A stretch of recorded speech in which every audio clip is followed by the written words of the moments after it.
A military bomber slammed into the pitch-black ocean. Glass exploded everywhere. Freezing water flooded the cockpit in seconds. The fuel gauge hit 0 minutes ago. Captain Dixon ditched the plane. They survived the brutal impact, but the real nightmare just started. Aldrich got trapped inside the sinking wreckage. Water filled the tight cabin. He thrashed against the sinking metal. He clawed frantically at his seatbelt. The massive plane dragged him down. Would he drown trapped in his own seat? He kicked hard against the console. It broke free. He burst to the surface, gasping for precious air. Behind him, the giant bomber vanished into the dark abyss. The three men swam toward their yellow life raft. Unfortunately, the valve jammed. It refused to inflate fully. Worse, it floated upside down. Violent waves smashed against their faces. They pulled.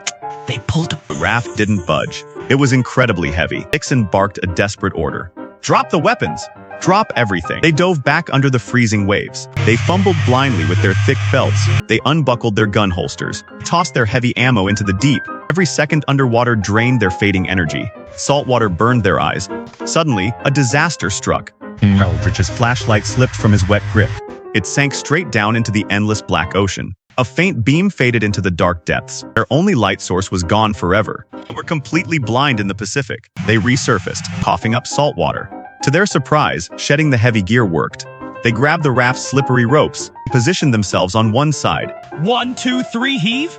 Dixon yelled over the roaring wind. They yanked the ropes backward.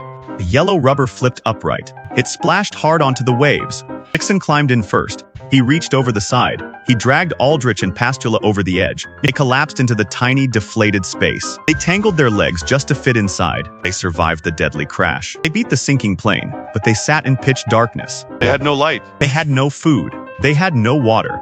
They floated blindly in the largest ocean on Earth. Sometimes, surviving the initial disaster is just the admission ticket to a much longer, crueler torture. Nature spares no one.